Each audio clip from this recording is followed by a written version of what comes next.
guys, I hope you're having a wonderful day today. I am coming to you today to talk to you about holding space, which is a very powerful thing.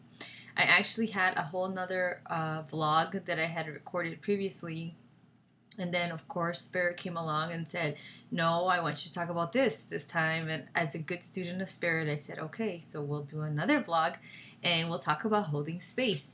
I had a wonderful opportunity in the last couple of days to experience something really powerful and beautiful that I hope you get to experience, and that is having those that you care about, or they care about you as well, come and tell you something that has happened that you have done maybe to them, or that they feel that you have done to them that has not made them feel very good about either themselves or about you. It's a very powerful experience to be able to have that moment with someone where you kind of have to get through that conversation. And last week I talked a little bit about feeling your feelings.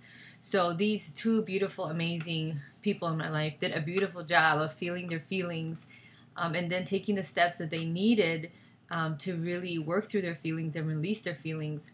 So what it is about today is holding space for others to feel those feelings, and not only feel those feelings, but share those feelings with you. So when those feelings of bother or hurt or whatever it might be for that person, uncomfortability, come and they feel them because of something they feel you did to them, and then they come talk to you about it, it's not always the easiest for us to receive that, and we definitely sometimes don't always perceive it as a blessing. So what I particularly learned at these two go around is obviously that a lot of times people need you to hold space, to just be there, to just listen.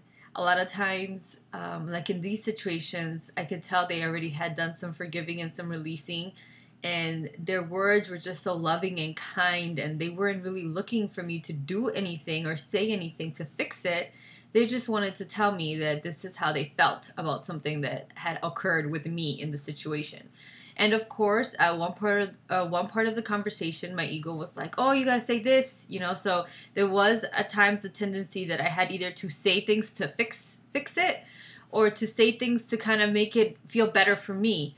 But my voice of love was very strong, because their voice of love was very strong. They were speaking to me definitely from a place of love and just wanting to let me know what had kind of shared with me, what had occurred with them, what kind of feelings came up with them. And I was really able to just sit there and realize, okay, I get you, voice of love. You're telling me I need to just be quiet and just listen. And I did try, I think, one time with one of the individuals, and the beautiful woman nicely said to me, you know, okay, but that's not what I'm talking about. And I think it was enough for me to realize, okay, she doesn't need me to say anything right now. I need to be there to listen. And there's something beautiful that I'm able to learn in that situation that you would be able to learn if we open ourselves up in that space to actually view that relationship as an assignment, which is what the Course in Miracles teaches. You know, each relationship is there to teach us something. So if we open ourselves to the lessons that that person brings at that moment, you know, there's a different energy and different space that's going to be created than if we close up and we decide to defend. And that's really important, because as we decide to defend, you know, we are going to perceive them as attacking us. And if we're defending only because we're being attacked, now we're going to begin to say, oh, well, you're attacking me. Our tendency is then to want to attack back. And this happens all the time, okay? So all of us can think of one conversation or the other where someone has told us, you know, you did this to upset me. And we say, okay, but you did this. Or, okay, but remember that time when you did this to me? Or, okay, but I felt this way too. So we waited for that moment almost, and maybe sometimes it's unconsciously, but we wait for that moment for someone to express, you know, their pain or their hurt or their bother, whatever it is that they felt towards us, for then us to say to them, you know, okay, but you did this. And sometimes it's things that happened a long time ago, but it's just the perfect moment, and it's not the real you, it's your ego. The perfect moment for the ego to say, you know, oh, okay, but remember this. Anything it can to bring up the past, of course, and anything it can to defend, because that's what the ego is going to perceive it. It's going to perceive it as an attack, and it's going to tell you you need to defend it. Your voice of love, if it's really ignited and you really listen to it, it's not going to perceive it that way. My perception of of these two beautiful women that at two different, not the same time, but at two different times expressed to me, I just felt love and I felt admiration and I felt, wow, these women are amazing and courageous. I know from experience to have to tell someone something like that takes a lot of courage, takes a lot of strength. I was really, praying and blessing them at that moment because they were it was just a beautiful example of like, oh, this is what it is to be courageous and really feel your feelings and then put yourself in a position to honor yourself enough to say, well, I'm going to tell this person about it. That takes a lot of courage. And because my voice of love was on the whole time and I could tell, okay, I need to listen to my voice of love right now, I was able to perceive the situation differently. If I would have listened to my ego probably would have told me, okay, well, now you need to defend yourself. And that person is your attacker and you need to defend. Then what also can happen is I could perceive them expressing themselves as something like a sign of weakness or like, oh, like, why are they still thinking about this? Or why would they, why can't they just get over it? And if you perceive those kinds of things, and if that comes up for you, then use a beautiful tool that the Course in Miracles teaches, that projection is perception. So I'm projecting onto others my own stuff. So because I'm very in tune to my voice of love, I'm able to perceive that in others. If I was not, I would perceive other things. Like I said, I would either perceive them as an attacker, or I could even perceive them as like someone who's weak and, maybe even, I don't know, I don't want to say pathetic. That sounds like a strong word, but sometimes we do feel that way. When someone comes and tells us something, we think, well, why couldn't they just get over it? Like, what's wrong with them? And now when we feel that way, look at how you look at your own feelings, because that's really what that mirror is going to show you. It's going to show you like, how kind are you to yourself when you feel like someone has bothered you, when someone has hurt you? Do you want to just get over those feelings? And that was definitely what I tried to touch on last week, that, that doesn't really work, trying to avoid your feelings or pretend that you're not feeling them. It's better to just feel them. And if tears come up or whatever it is for you, when you really feel your feelings, it's okay. Let yourself be okay with that. So as I perceived the situation, I could have perceived it as something different if I hadn't really worked with myself to be okay with feeling myself be bothered sometimes. And, sometimes I do get bothered by what people say or what I perceive people to do to me. And, every situation is different, but I still do what I was talking about last week about the feeling and then, trying to become one with my feelings instead of viewing my feelings as separate as me, and then really moving into releasing and letting go. And that final step can look many different ways. Sometimes it does involve, like in this situation, taking the time to say to that person, this kind of bothered me, and why it bothered you and what came up for you. And sometimes it doesn't. Sometimes it's enough to just say, okay, I let it go, I forgive. Maybe if someone on TV said something that bothered me, like someone said something about, I don't know, Hispanic people that I perceived to be, let's say, racist. And it bothered me. And I think, okay, am I really going to see that person, to be able to tell them? Probably not. But it's a good place to exercise just what it feels like to just let things go. If it's in my personal life, I have more the opportunity to say maybe part of letting it go is going to be talking to that person. So holding space for others in essence really means holding space for yourself.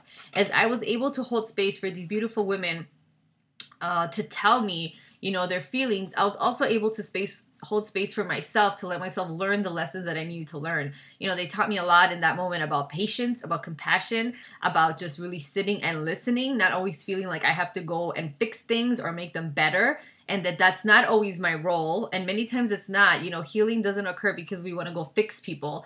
It occurs because there's spirit, and spirit comes in, and through love and forgiveness, it begins to heal and make things better. Like in this situation, really all I need to do was a genuine listening ear, not, listening like, okay, whatever. Like I said, because that's what you're doing to yourself. And really remember that point. If that's how you feel when someone's telling you something, that's what you're doing to yourself. That's the kindness that you're really showing to yourself. And it's not very kind. If you're feeling something that's bothering you and you're telling yourself, okay, whatever, here we go again. You can't get over this thing.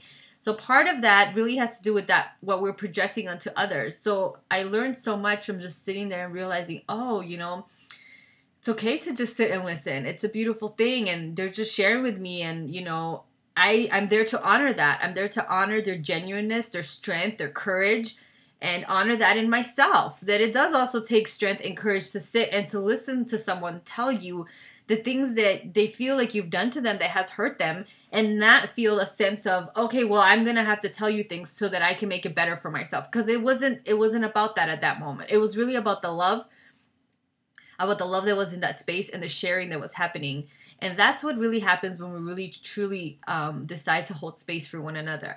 And now I think of all the relationships in our life that would change dramatically overnight if we decided to hold space for one another. Think of marriages, think of boyfriend and girlfriend relationships, think of a boss and employee, think of, I don't know, whatever else, countries, people like diplomats that have to talk to each other. Think of how different that would look if we really understood what it was like to sit there and say, okay, I'm going to hold space for you. I'm going to let you in this loving space, share what you have to say what you have to say, listen to you, and then we'll go from there. And just to listen to that voice of love, really letting you know, like, okay, what to do next. And it'll let you know. There comes a point where sometimes the person's done and there's silence, and okay, voice of love tells you to do this next. Sometimes you do say, I'm sorry. It's not that never happens. But it's a very different, it just changes relationships dramatically when we really are able to open ourselves to realize at that moment that we're there to our assignment at that moment. The Spirit will have us do is hold space for one another, to just be there, like a big hug.